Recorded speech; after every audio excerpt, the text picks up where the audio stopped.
네, 지금부터 여러분 교재 유닛 2의 챕터 5부터 또 10까지 간호가정 간단히 말씀을 드리겠습니다. 앞서 강의 계획 설명할 때 말씀드렸죠. 이 간호가정은 하나의 교과목으로 다음 2학기에 여러분이 이제 필히 수강 신청을 꼭 하셔야 되고요. 자, 그러면 이제 간호가정을 다 듣고 나면 여러분이 간호를 다 적용할 때마다 이 간호과정을 어떻게 적용할 것인지를 머리에 두고 또 스스로 적용할 수 있으셔야 됩니다. 자, 그럼 간호과정을 정의 한번 해볼까요? 처음에는 어떤 문제가 있는지를 자료를 수집을 해야 돼. 이 수집하는 과정이 굉장히 중요합니다. 엉뚱한 자료를 수집하면 문제가 아닌데 문제라고 해석을 할 수 있겠죠. 자, 그러면 자료를 수집해서 보시면 문제가 하나만 있을까요? 그렇진 않겠죠. 여러 가지 있는 가운데서 우선순위를 정해야 돼요. 이 환자는 어떤 걸 먼저 빨리 해결해야 되는가. 자, 그 다음에 목표를 세우고, 목표를 세우다 보면 기대되는 결과치가 있겠죠. 이 목표라는 거는 객담이 얼마만큼 줄어들 것이다. 예를 들어, 이렇게 설정을 할 수가 있고, 욕창의 단계가 완화된다. 이런 이제 목표 설정이 있겠죠. 자, 그래서 우리가 간호과정을 적용하는 목적은 간호 실무를 통합하고 표준화해서 체계적인 간호 실무 방법을 펼치기 위한 거다. 이 표준화한다는 거는 어떤 거예요? 네. A라는 환자한테 적용한 간호과정을 자, A라는 간호사도 알 수 있어야 되고요. B라는 간호사도 다 보면은 알아야 된다는 얘기예요. 서로 각자 통합되지 않는 간호과정을 하다 보면 우선순위도 세울 수가 없고 목표 도달도 안 되겠죠. 그래서 표준화라는 말이 여기서 나오는 겁니다. 자, 모든 환자에게 제공되는 공통적인 하나의 과정이다라고 이제 쉽게 설명을 드립니다. 자, 그럼 간호과정 언제 생겼냐? 55년에 리디아 홀에 의해서 처음으로 소개돼서 3단계, 4단계인데요. 현재는 5단계입니다. 자, 5단계는 간호사정. 이 5단계는 한번 같이 여러분 얘기해 볼까요? 간호사정은 자료를 수집하는 거고요. 그리고 나서 어떤 문제가 있는지 진단을 내립니다. 진단을 내렸으면 이제 뭐 해야 될까요? 네, 간호 계획을 세워야 돼요. 간호 계획을 세우시고 그리고 간호 수행. 계획에는 간호 목표가 있어요. 목표를 설정하고 이 목표에 따라서 기대되는 결과를 세웁니다. 이게 간호 계획이에요. 그럼 간호 계획을 세웠으면 간호사는 어떻게 해야 되죠? 수행을 해야 되죠. 계획에 따라. 그리고 평가를 내려야 돼요. 어떤 평가를 내리죠? 목표가 달성됐는지. 자, 그러면 이제 쉽게 설명을 하면은 여러분이 이건 그냥 쉽게 얘기를 하는 간호의 적용은 아니지만 너무 오랫동안 집에 있으니까 몸무게가 증가했다. 그러면 여러분은 이거를 내가 집에 있어서 몸무게가 증가했는지 아니면 또 다른 원인이 있겠죠. 밤마다 새벽 2, 3시까지 뭔가를 하면서 먹는다. 그러면 뭐 살이 찔 수밖에 없겠죠. 그래서 이제 여러분이 문제를 이제 사정을 해요. 자료를 수집해서 나 지금 체중의 문제 아니면 건강의 문제를 여러분 진단을 내렸어요. 그럼 이제 뭐 해야 돼요? 계획? 어떤 계획을 여러분이 세우실 건가요? 네, 하루에 1시간씩 운동을 한다. 그렇지만 일단 운동에 대한 계획을 세우기 전에 목표를 세우겠죠. 어떤 목표일까요? 네. 요번 한 달을 운동을 하고 나면 목표는 1kg가 감소될 것이다. 그 다음 두 번째는 예를 들어 혈압이 조금 완화된다, 낮아진다, 이런 목표도 있고, 혈액 검사를 했을 때 정상화 수치가 온다, 이런 게 있겠죠. 근데 이제 여러분 이제 몸무게로만 얘기하면 1kg 감량이 된다, 이런 목표가 있죠. 그럼 목표에 따라서 여러분 어떻게 계획을 세우실 건가요?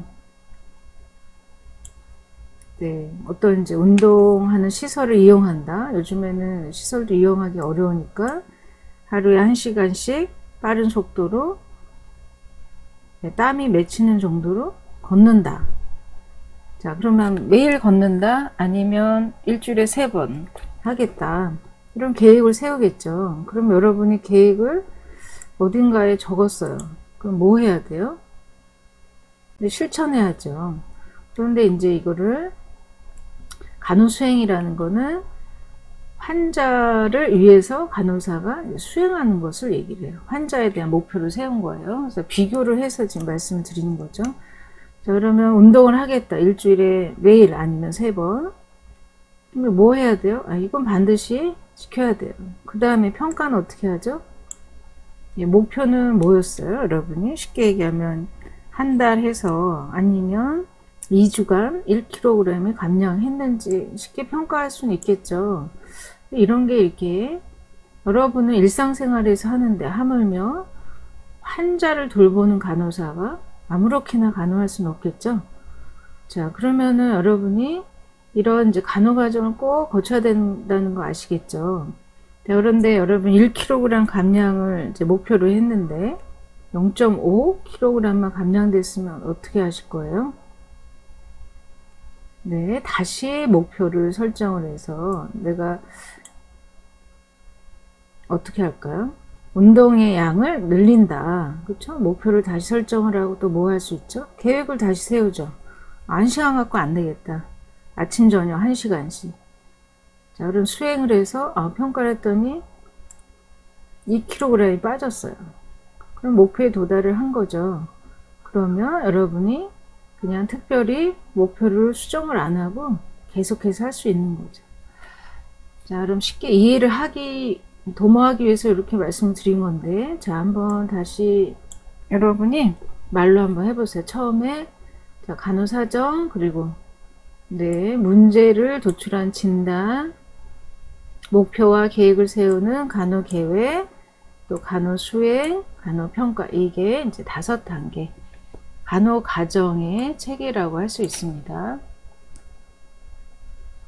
다시 한번 해볼까요? 자, 환자의 문제가 뭐가 있는지 평가, 이건 자료 수집을 해야 돼서 문제의 정의를 내리는 게 진단이에요.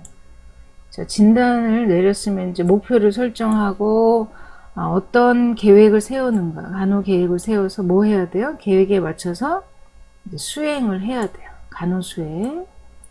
자, 그러면 목표에 도달했는지, 기대 결과가 충분히 나타났는지 평가, 이거를 간호평가라고 합니다. 자, 이렇게 보시면은 이렇게 다 연결이 돼 있죠. 하나하나. 그렇죠? 네, 그래서 간호과정이라고 하는 거예요. 이렇게 돌아가기 때문에. 네, 서클로 돌아갑니다. 그래서 간호과정, 프로세스로 돌아가기 때문에 굉장히 중요하다고 볼 수 있습니다. 지금 현재는 몇 단계로 사용한다고요? 네, 5단계. 5단계 한번 다시 해보세요.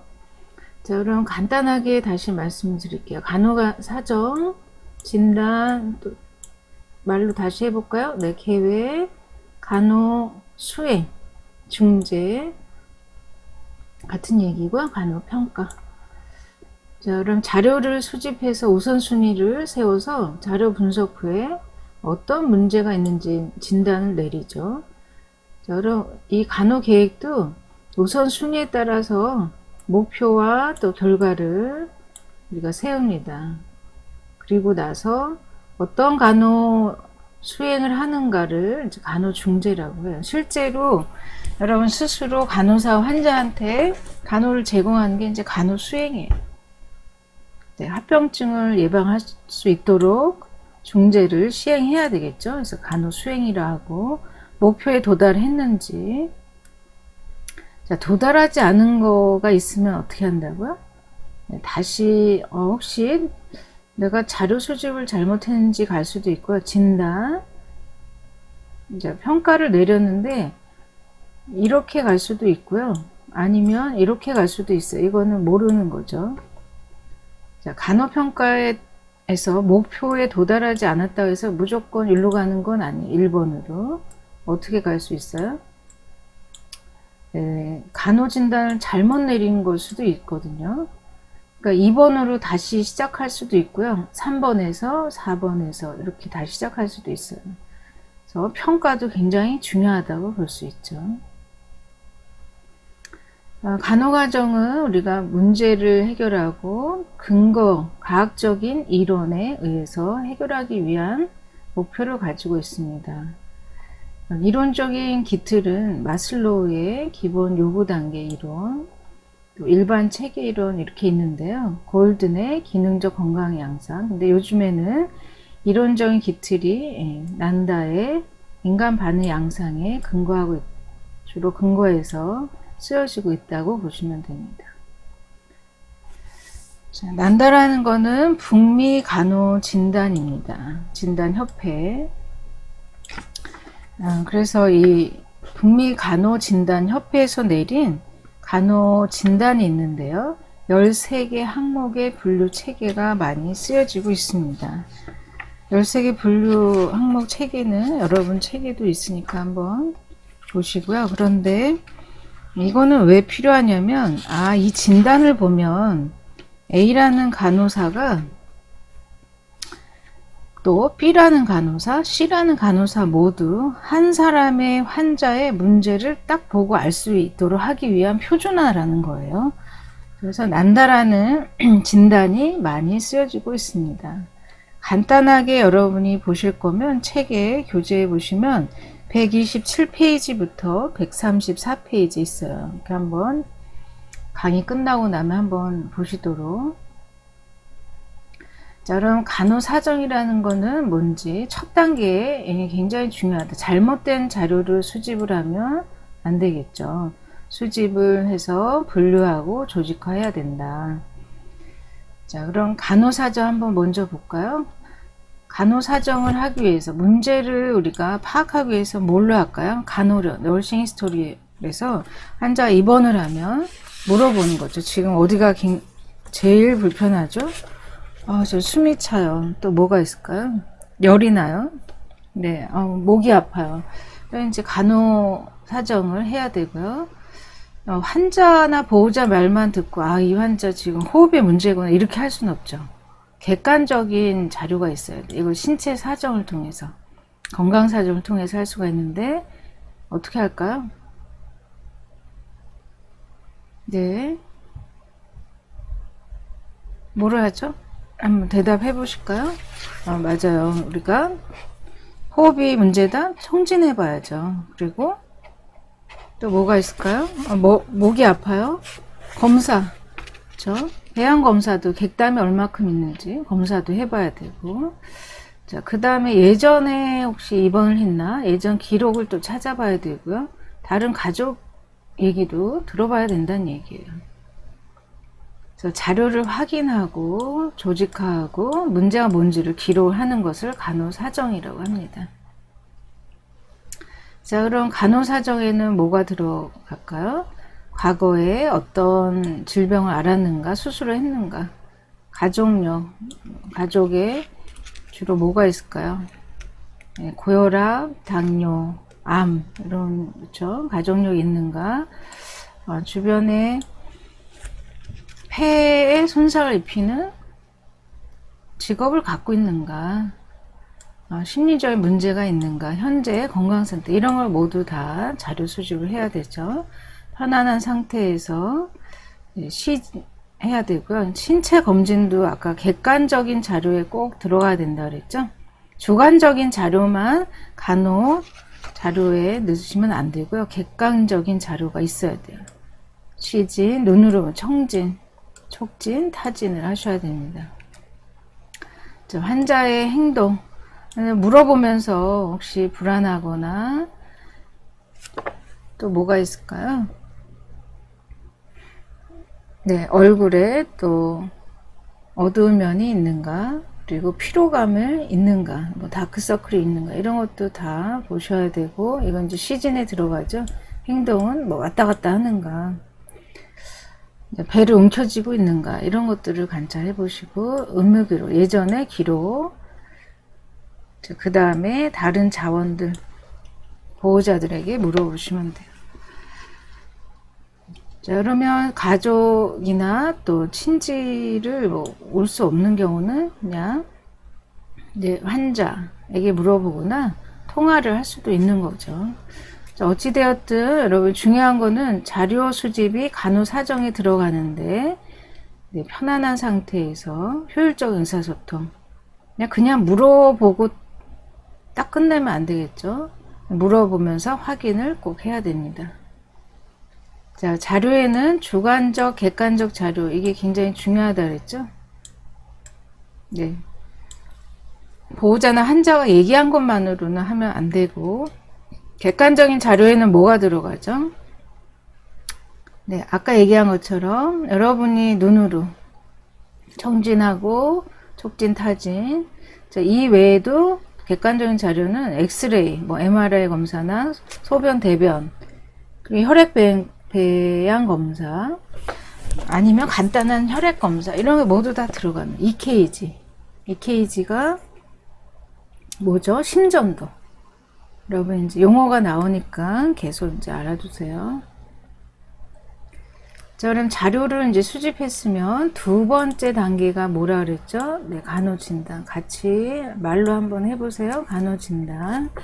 자, 간호진단은 굉장히 중요합니다. 네, 간호진단이 중요한 이유는 문제를 잘못 도출하면 여러분이 목표도 틀려지고 간호계획도 틀려지죠. 자, 아까 이제 주로 우리가 난다라는 간호진단을 많이 쓴다 그랬죠. 난다라는 간호진단을 내리게 되면 표준화된 언어로 표현을 한다. 이건 아까 뭐라 그랬어요. A라는 간호사, B라는 간호사, C라는 간호사 모두 한 사람의 환자의 문제를 이 진단을 보고 아는 거예요. 이 환자는 지금 영양이 문제가 있구나, 가스교환에 문제가 있구나, 수면에 문제가 있구나, 이런 것을 알 수 있다는 거예요. 뭔지 아시겠죠? 자, 그래서 우리가 간호진단이 굉장히 또 중요합니다. 두 번째 단계. 이제 간호진단은 지금 일어난 문제, 실제적인 진단, 위험 진단, 이렇게 또 나눌 수가 있어요. 위험 진단은 뭐냐면 일어날 가능성이 있는 진단. 이거 굉장히 중요하다는 거예요. 리스크. 이제 보세요. 욕창의 위험성. 이렇게 하면 별거 아닌 것 같을까요? 이 환자 욕창이 일어날 가능성이 있으니까 우리 예방을 하자. 간호사들끼리 약속이 되는 거예요. 그렇죠? 문제가 있을 때까지 간호를 안 하면 안 되죠. 그래서 요즘에는 이 리스크의 진단도 굉장히 중요하게 보고 있어요.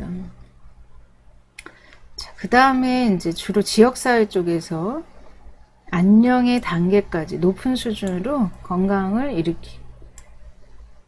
이끌기 위한 진단, 안녕 진단.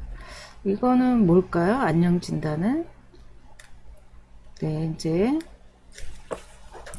더 이상은 지금 건강한 상태에서, 그렇죠? 질병이 없는 상태, 그때 문제점을 일으키지 않도록 진단을 내린다. 그리고 네 번째, 가능한 진단, 문제가 존재할 수 있지만 자료 수집을 더 해야 된다.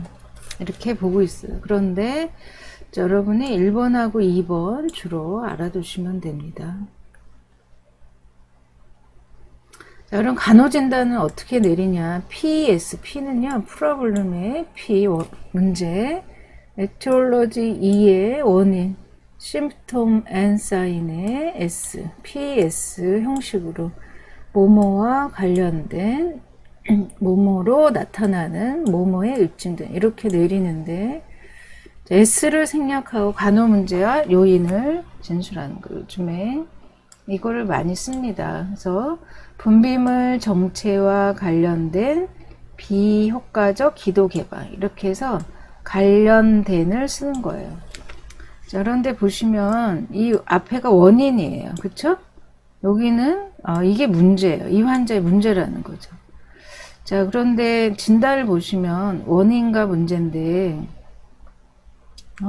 이 문제는 똑같아도 원인, 환자마다 원인은 어떻게 똑같을까요? 다를까요? 한번 네, 맞아요. 다 틀리겠죠. 그래서 이 원인은 어디서 찾아야 되죠?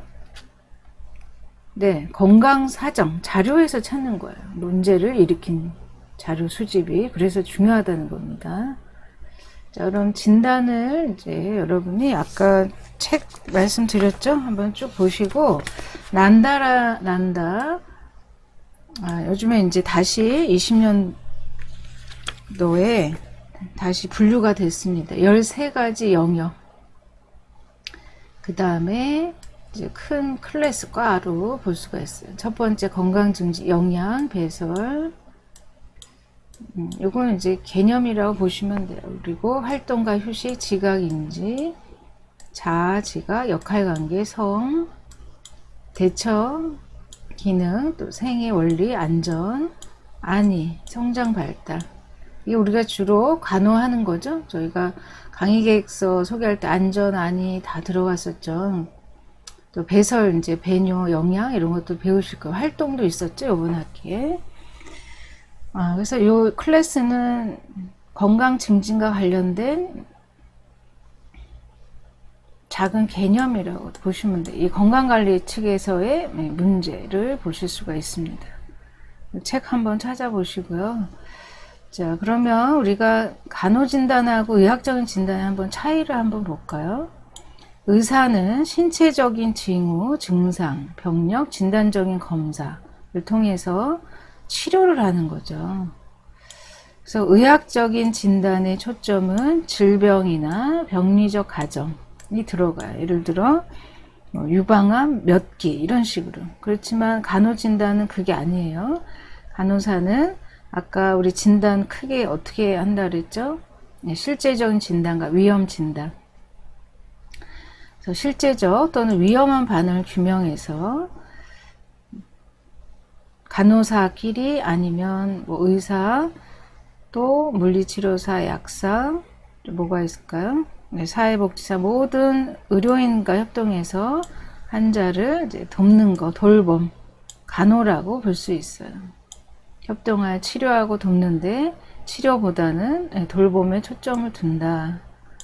자, 그래서 우리가 의학적인 진단, 당뇨 이렇게 내리시면 안 돼요. 간호 진단은 아까 뭐라 그랬죠? 관련 원인, 요인과 문제 꼭 들어가야 됩니다. 그래서 간호 진단은 일관성 있고 체계적인 문제 해결이 이제 가능하도록 진단을 내리는 장점이 있습니다. 기록은 시간적인 순서에 따라 우선순위에 따라 기록을 남기셔야 되는데 여러분이 중요한 거는 간호 수행을 하고 꼭 진단을 내리셔야 돼요. 자, 그럼 간호 진단 두 번째 단계를 했어요. 그러면 이제 뭐를 해야 될까요? 간호 진단을 내린 후에 이제 간호 계획을 세우셔야 되죠. 요거는 이제 두 번째 단계인 간호 진단을 다시 강조하기 위해서 써놨으니까 한번 읽어보세요. 자, 간호 계획에는 뭐가 들어간다 그랬죠?